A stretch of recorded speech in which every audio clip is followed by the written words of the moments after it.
A lot of people think that to reprogram your mind to crave the stuff that you don't want to do, you either need to use intrinsic motivation or extrinsic motivation. But this thought process is all wrong.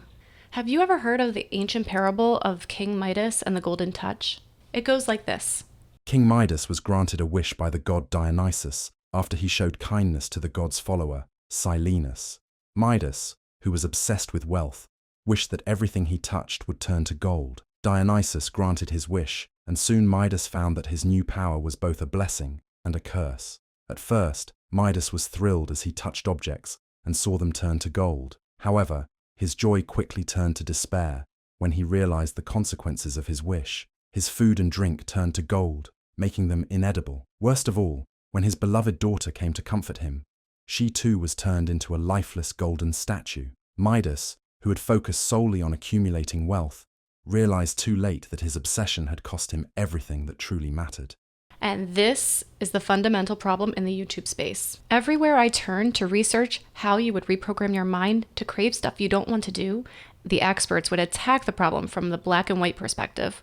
You either create intrinsic motivation, which comes from internal desires and personal satisfaction, or you create external motivation, driven by external rewards like money or recognition. But here's a little thought experiment. This is a quick list of stuff that most people don't want to do. Paying bills, going to the doctor or dentist, cleaning, taxes, household repairs, and my favorite, homework or studying for exams. There's not a lot of craving going on right there, and this stuff is pretty mundane. Now, let's say that I told you the only way you could reprogram your mind to crave doing this stuff would be to use intrinsic motivation. So your goal is to somehow create a drive to engage in an activity for its own sake, which means you need to derive satisfaction or enjoyment from the activity itself rather from the external rewards or pressures. If you rely solely on intrinsic motivation for the mundane tasks like paying bills or cleaning, it won't be very effective because these activities rarely offer inherent satisfaction or enjoyment. I mean, it's not impossible to shift your perspective into finding meaning in paying bills, but that's like going to the doctor and being prescribed a treatment that only partially addresses your symptoms. It's not the most effective way to solve the problem. For mundane tasks, it's much easier to motivate yourself using extrinsic strategies, and that's the truth that most people seem to miss in videos like this. Different problems call for different solutions. I get it. We live in a society where we want instant gratification, where our attention span rivals that of a goldfish. But it's easier to build a video like this and offer one simple solution. But too much of one thing can lead to disaster. Just ask King Midas. Think of it like a scale. You have intrinsic motivation on one side and extrinsic motivation on the other. If you put too much weight on just one side, the scale tips and you lose balance. Relying solely on intrinsic motivation can lead to burnout, while focusing on extrinsic rewards can make your efforts feel hollow. The key then is to balance both, ensuring your motivation is sustainable and fulfilling, just like keeping a scale perfectly level. But how do you determine on which problems require intrinsic motivation or extrinsic motivation? Well, you're going to do something I like to call implementation intentions. So what is an implementation intention? An implementation intention is a strategy where you plan out in advance when, where, and how you will complete a specific task. Check this out. This is a quote I got directly from Peter Gwalitzer. The use of implementation intentions can result in a higher probability of successful goal attainment by predetermining a specific and desired goal-directed behavior in response to a particular future event or cue.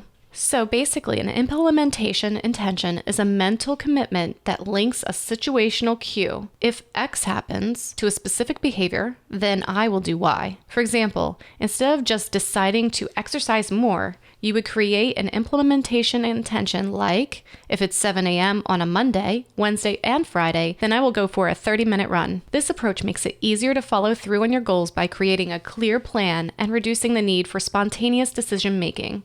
It sort of allows you to automate your behavior by forming these if-then plans. You reduce the need for conscious deliberation when the situation arises, which can help you bypass procrastination or indecision. And there really are two layers to the implementation intentions that we're going to need to create. Layer 1. We need a simple way to determine if the situation calls for intrinsic response or an extrinsic response. Layer 2, we need to understand what the basic intrinsic and extrinsic responses are. Let's tackle that layer 1 first. I think the best way to describe this is by making a list of the top things that people don't want to do. Things like running, exercise, meditation, journaling, waking up on time, eating healthy, apologizing when we are wrong, letting things go, and studying. And then basically putting these 8 things into 3 different buckets. The intrinsic motivation bucket, which is ideal for tasks with inherent satisfaction or personal growth value built into them. The extrinsic motivation bucket, which is great for tasks that are routine, tedious, or easily overlooked. The combination bucket, which is perfect for challenging or emotionally intense tasks.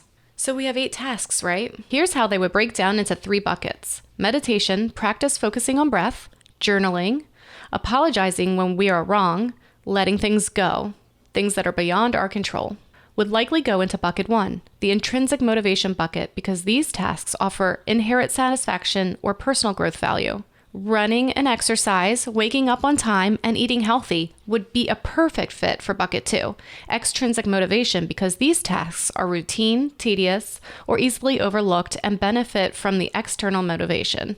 Finally, studying would be a decent fit for being a combination of both motivations because it often requires sustained effort and focus over time, which can be challenging to maintain with just one type of motivation. All right, we figured out the when. Now we have to figure out the how. Let's look at the layer number 2 on our pyramid. We need to figure out what the best intrinsic and extrinsic strategies are for our implementation intention to actually work. But I want to do it in a unique way. I want to tell you stories to show you what this actually looks like in practice. All right, so here is a list of the 6 best intrinsic and extrinsic strategies. Let's start with intrinsic motivation first. One of my favorite intrinsic strategies is visualization and affirmations. Here's how it works.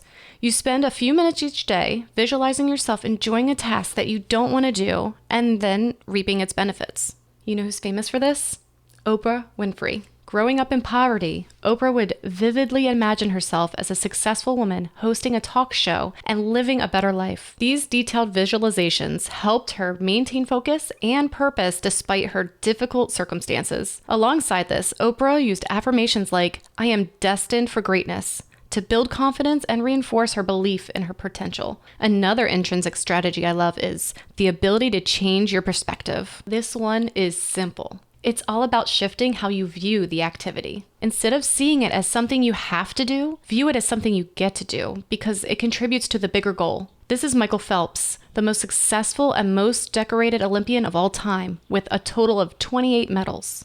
In his autobiography, No Limits: The Will to Succeed, Phelps talks about how he would visualize not just his races, but also the process of training and the end goals. He focused on the positive outcomes such as winning medals and achieving greatness, which helped him to stay motivated. Phelps has said,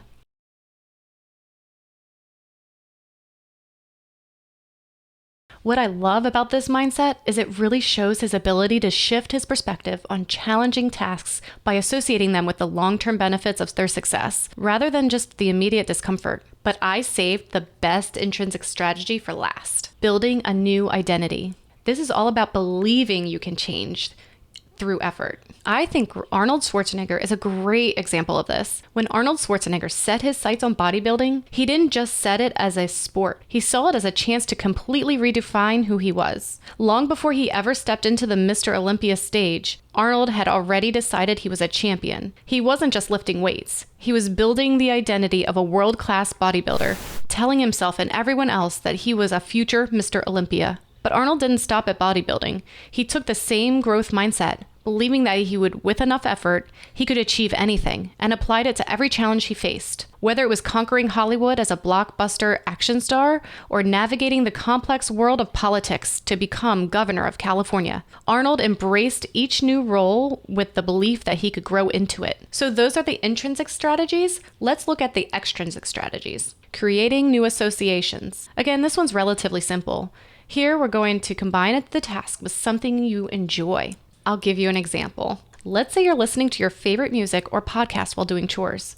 Over time, your brain will begin to associate the task with the pleasure of accompanying activity. In the last video, I talked about operant conditioning from B.F. Skinner. This is literally that. A great example of creating new associations is Stephen King, the legendary author. King is known for his incredible work ethic and daily writing routine, but what he's less known for is how he combines writing with something he loves, listening to rock music. King often listens to his favorite bands like AC/DC and the Rolling Stones while he writes. Over time, this practice has helped him associate the act of writing with the enjoyment of his favorite music. By pairing a potentially daunting task like writing every day with something he enjoys, King has made his writing sessions something to look forward to rather than a chore. Let's move on.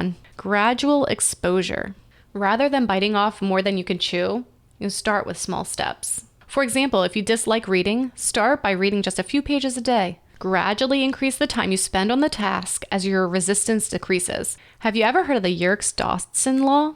It basically addresses the relationship between arousal or stress and performance. The law suggests that there is an optimal level of arousal for peak performance, but too much or too little arousal can decrease performance. So what does this mean for you? Well, when people try to go too fast, pushing themselves to high levels of arousal or stress, they can quickly burn out, leading to mistakes, fatigue, and ultimately failure to complete the task. On the other hand, those who pace themselves, maintaining a moderate level of arousal, are more likely to sustain their energy and focus, leading to successful completion of a task. This principle is often visualized as a bell curve, where the performance increases the arousal up to a certain point, after which it starts to decline if arousal continues to increase. The key takeaway is that maintaining a balanced, steady approach often leads to better long-term results. All right.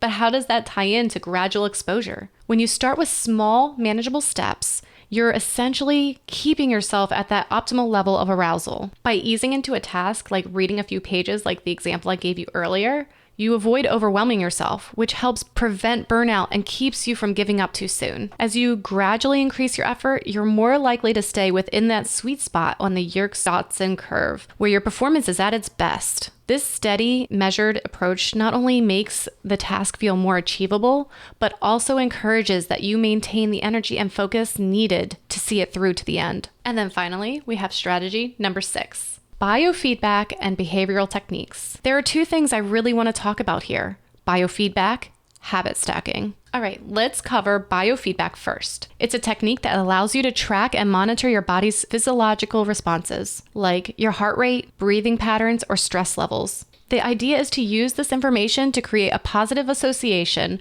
with the task that you might otherwise find challenging or unpleasant. Here's how it works. Before you start a task, you measure your baseline physiological responses, like your heart rate or stress levels. Then, after completing the task, you measure them again. Often you'll notice a decrease in stress levels or a more regulated heart rate, indicating that your body has responded positively to the activity. By consistently tracking these responses, you will begin to see tangible evidence on how completing the task will benefit your well-being. This process can rewire your brain to associate the task with positive outcomes, making it more likely that you'll approach it with a better mindset in the future. Then, of course, we have habit stacking. The idea here is to take the behavior you already do consistently, like brushing your teeth, making your morning coffee, checking your email, and use it as a trigger for your new habit you want to develop. Here's how that would work. Identify a habit you perform reliably every day. This habit will serve as your anchor. Then choose the new task or habit you want to incorporate in your routine. By stacking a new habit into the existing one, you create a mental association between the two. For example, if your goal is to meditate daily, you might decide to do it right after brushing your teeth each morning. Brushing your teeth becomes a cue that triggers your meditation practice. This approach works because your brain is already accustomed to the established habit, so adding a small, new behavior to the routine feels natural and less overwhelming. Over time, as you consistently pair the two activities, the new habit becomes ingrained in your routine, almost automatically following the anchor habit. Society often craves the magic bullet solution, quick fixes and shortcuts that promise an easy way out. But the truth is, doing things that you don't want to do is never meant to be easy. It requires effort, commitment, and sometimes discomfort. Yet it's in that discomfort that true growth happens. When you push through the challenges and embrace the hard work, you discover strength and resilience you never knew you had. The real magic isn't in finding an easy way out. It's in realizing that you're capable of doing hard things. And in that process, you become the person that you've always wanted to be.